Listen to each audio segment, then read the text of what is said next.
Basada en la novela del mismo nombre, llegó hace poco a Netflix El Club del Crimen de los Jueves, una película de misterio donde la gran pregunta es ¿quién es el asesino? Muy al estilo, por ejemplo, de Knives Out, que ya pronto va a sacar incluso una tercera película, y otras historias de intriga que hay por ahí. Pero esta vez con un toque original. Un grupo de jubilados carismáticos que cada jueves se dedican a revisar viejos casos sin resolver. Todo era un juego inofensivo hasta que una muerte ocurre cerca de su casa de reposo y ahora ellos mismos deciden enfrentar el caso, compitiendo directamente contra la policía para descubrir quién es el asesino. Esto es el resumen y explicación del Club del Crimen de los Jueves de Netflix. La película comienza en mayo de 1973. Según la voz de una mujer, un chico caminaba pasada la medianoche hacia la casa de su novia, Angela Hughes. Cuando se acercaba, escuchó dos voces desde el segundo piso y lo siguiente que vio fue que su novia salió expulsada por una ventana, cayendo en plena calle con un cuchillo clavado. Un enmascarado salió de la casa y cuando el chico lo confrontó, simplemente corrió desapareciendo en la noche. La policía al llegar descartó que haya sido un robo, ya que no faltaba nada en la casa de Angela. La voz que relató eso pertenece a Elizabeth, una jubilada que junto a Ibrahim y Ron tienen un club en la casa de reposo donde viven. Allí se reúnen cada jueves para resolver crímenes del pasado. El chico, por ejemplo, cuya novia fue asesinada, llamado Peter Mercer, había servido en el ejército pero un disparo en la rodilla y la placa que le pusieron lo sacaron del servicio.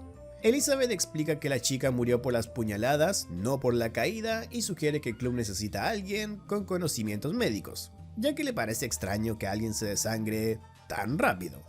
Justo en ese momento, en otra parte de la casa de reposo llega Joyce, junto a su hija Joanna. La mujer le muestra el lugar donde acaba de mudarse, aunque Joanna está segura de que su madre debería vivir en otro sitio.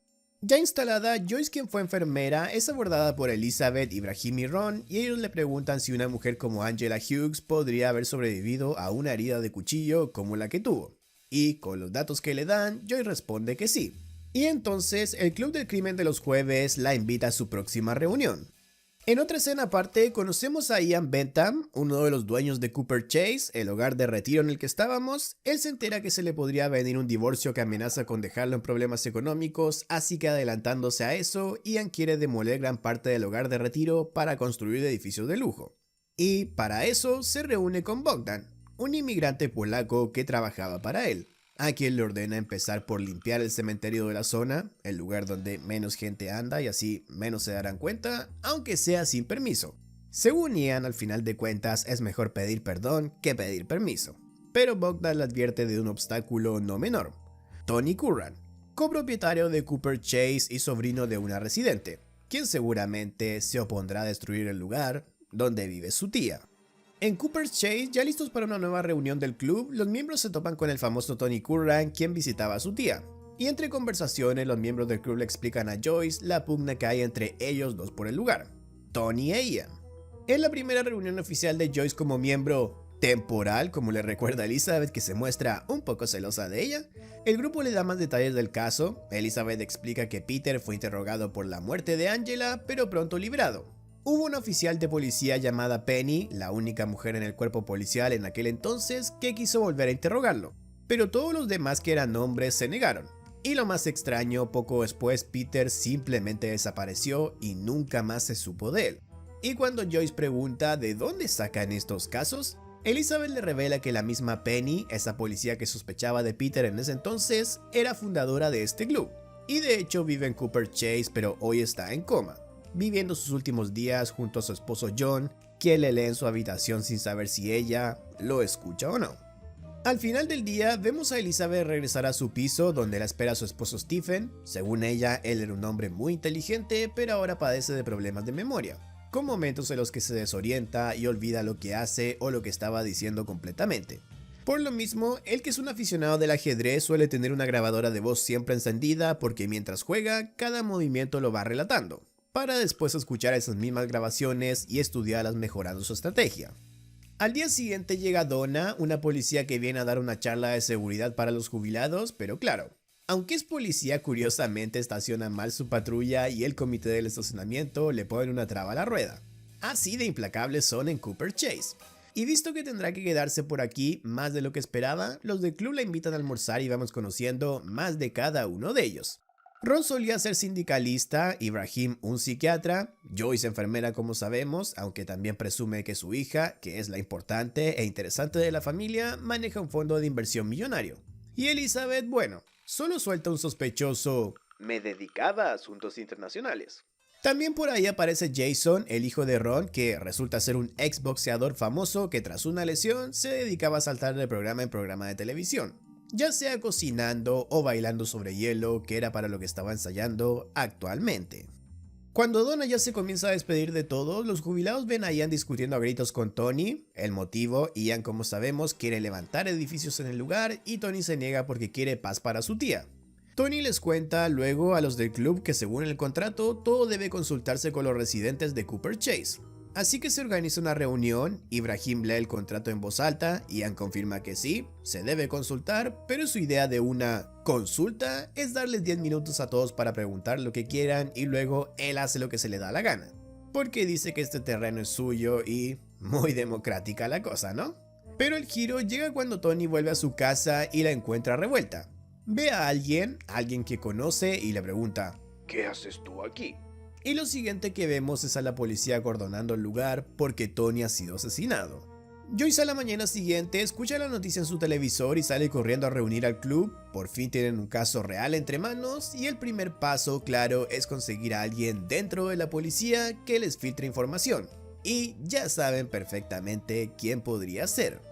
El club se arma todo un plan. Elizabeth y Joyce van a la comisaría donde trabaja Donna, que por ser la chica nueva y además la única mujer, pasa el día llevando cafés aquí por allá y haciendo encargos menores. Mientras tanto, Ibrahim llama a la policía y asegura que su amigo Ron tiene información clave sobre el asesinato de Tony. En la comisaría, Elizabeth y Joyce inventan que le robaron, pero Elizabeth se hace pasar por monja y exige hablar solo con una mujer. Como solo está Donna, terminan a solas con ella en una habitación de testigos y le proponen un trato. Si logran que la incluyan en la investigación, a cambio ella deberá responder a sus preguntas. Donna, muy dudosa, acepta porque en realidad no sabe cómo harán esos ancianos para que a ella la metan en ese caso. Luego de eso entra en acción el otro lado del plan, que es Ron. El detective Chris llega a interrogarlo para saber qué sabe sobre el asesinato de Tony, pero él finge ser un viejo medio chiflado y solo quiere hablar con esa policía que dio la charla de seguridad doméstica, o sea, Donna. Y con esa jugada obligan a que la policía la asigne al caso de Tony. Esa noche, Elizabeth revisa el informe financiero de Cooper's Chase, descubriendo que hay un tercer inversor además de Ian y Tony. Pero ella no entiende nada de finanzas, así que le pide a Joyce, que a su vez le pide a su hija Joanna, la del fondo de inversión multimillonario, que le eche un vistazo a esos informes. Al principio Joanna dice que no tiene tiempo, pero Joyce se pone firme y le recuerda que nunca la visita y este es el único favor que le está pidiendo. Así que al final Joanna cede. Mientras tanto, Donna arranca su primer día en el caso. Chris le muestra una foto encontrada de la escena del crimen de Tony. Este mismo Tony se ve con un desconocido, solo que no es tan desconocido. Donna lo reconoce al instante y dice que es un tal Bobby Tanner, un capo de la mafia que lleva años escondido de la policía. Y por si fuera poco, ella incluso nota en el espejo de la foto el reflejo de un brazo más. Había alguien más allí que el resto de policías ni siquiera había notado. El club de ancianos del crimen de los jueves se reúne para esperar a los detectives, pero antes Joanna envía un PDF con sus conclusiones del informe. Con la muerte de Tony, todas las acciones pasaban a Ian, lo que convierte a Ian en el sospechoso número 1. Y cuando llegan Chris y Donna, interrogan a Ron, quien habla de la discusión a gritos que vieron entre Tony e Ian. Los jubilados aprovechan la instancia para sacar la información al propio detective Chris, se enteran de que el sistema de seguridad de Tony estaba dañado. Elizabeth ofrece el PDF con los descubrimientos de Joanna sobre las acciones y el tercer inversionista secreto o anónimo como moneda de cambio para saber a qué hora murió exactamente Tony. Y aunque Chris no quiere revelar esta información porque dice que es información delicada, Donna lo hace y dice que fue a las 11:24, cosa que saben con exactitud gracias al reloj inteligente que llevaba Tony, y que dejó todo eso registrado. Al salir de ahí, Jason llega a visitar a Ron y Chris, emocionado, le pide una foto. Recordemos que Jason era un boxeador famoso. En ese momento Donna nota algo: el tatuaje de Jason coincide exactamente con el brazo misterioso de la foto de Tony y Bobby. Y cerca de ahí, Elizabeth ve a la tía de Tony, a quien se le acerca a darle sus condolencias, pero nota unas flores que le enviaron. La tía de Tony dice que vienen de parte de un muy buen amigo de Tony. Elizabeth se acerca a olerlas y ve una tarjeta que decía: "Mi más sentido pésame. Con amor, B.T." De camino a casa de Ian, Donna le muestra a Chris la foto que se tomó con Jason y confirman que el brazo en la foto de Tony y Bobby era de él. Y en paralelo, los jubilados van en el auto de Ibrahim a la casa de Tony, cronometrando el trayecto para ver si Ian tuvo tiempo de ir a matarlo según la hora exacta de muerte de Tony. Todo esto después de haber hecho la consulta en el asilo. En la casa de Ian, él admite que Bobby Tanner era el tercer inversor secreto, pero dice que fue idea de Tony integrarlo al negocio. Cuando Donna, que está ahí para interrogarlo con Chris, le pregunta si le pagó a Jason para matarlo, porque saben que Jason también está en la misteriosa foto, Ian lo niega todo. Dice que no haría nada por Jason y asegura que estaba en reuniones de negocios a la hora de la muerte de Tony. Ahí entonces, Chris lo señala como sospechoso por heredar las acciones del propio Tony, pero Ian jura ser inocente. Finalmente, en la casa de Tony, los jubilados descubren que por los tiempos Ian no pudo haber matado a Tony y le pasan esa información a Donna, quien de inmediato se la comunica a Chris. Más tarde, cuando todos se han ido de la estación, Donna llama a Elizabeth para hablar de la foto de Tony con Bobby Tanner. Elizabeth también sabe quién es él, un capo de la mafia desaparecido hace años. Donna le pide ayuda para descubrir dónde está oculto y Elizabeth acepta, pero a cambio de información del caso que sea nueva. Donna entonces le revela que Jason también aparece en esa foto. Pero justo en ese momento, Elizabeth nota que alguien la sigue en el cementerio de Cooper's Chase. Ella corta la llamada con Donna y acelera el paso, pero una figura la sorprende susurrándole: "No despiertes a los muertos", yéndose sin verse su rostro oculto bajo un sombrero. Luego, Elizabeth visita a Penny y habla con John, le avisa que van a organizar una protesta en el cementerio para evitar que Ian comience las obras. John asegura que estará presente porque no piensa permitir que exhumen cadáveres y cierren Cooper Chase, donde Penny se encuentra viviendo ahora en ese estado. El lunes, los jubilados liderados por Ron, el ex sindicalista, se plantan en la entrada del cementerio impidiendo el paso de la maquinaria.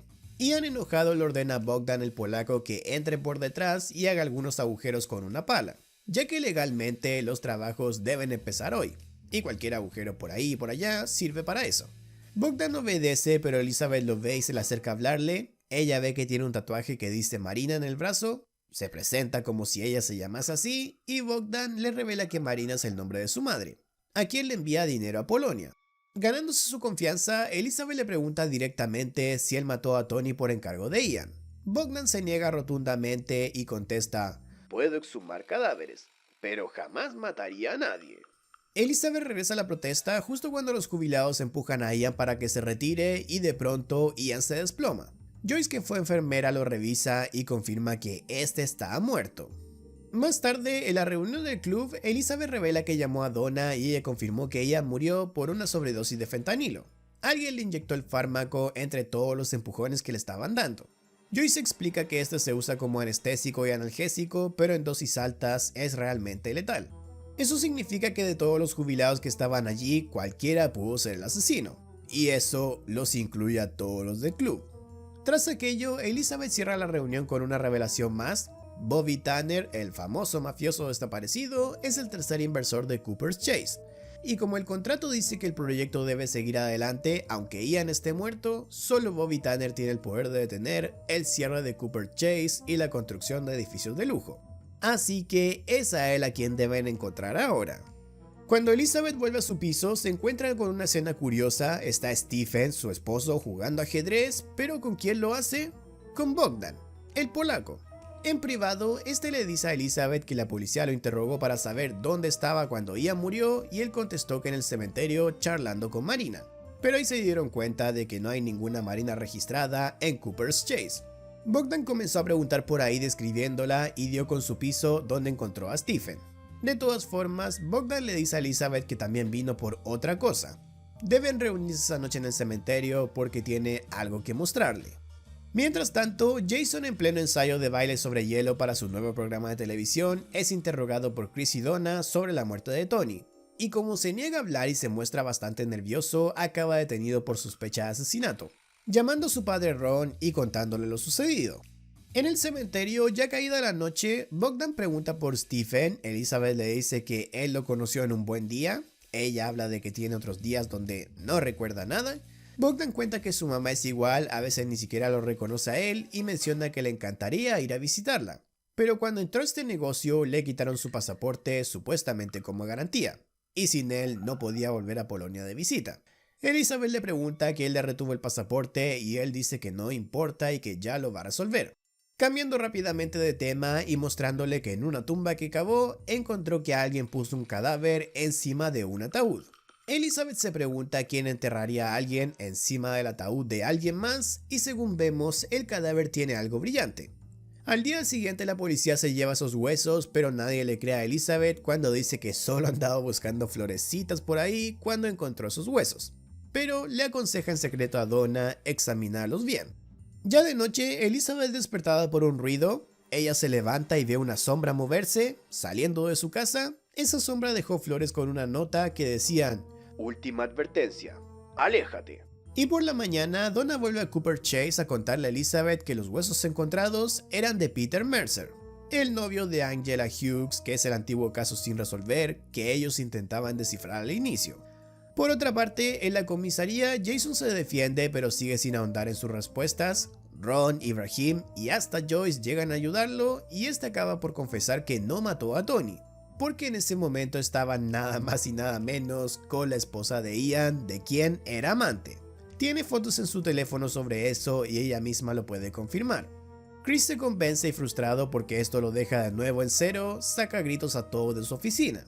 Donna luego de eso se reúne con Elizabeth, quien la lleva en su auto, sorprendiéndose Donna al ver que maneja un carro bastante lindo.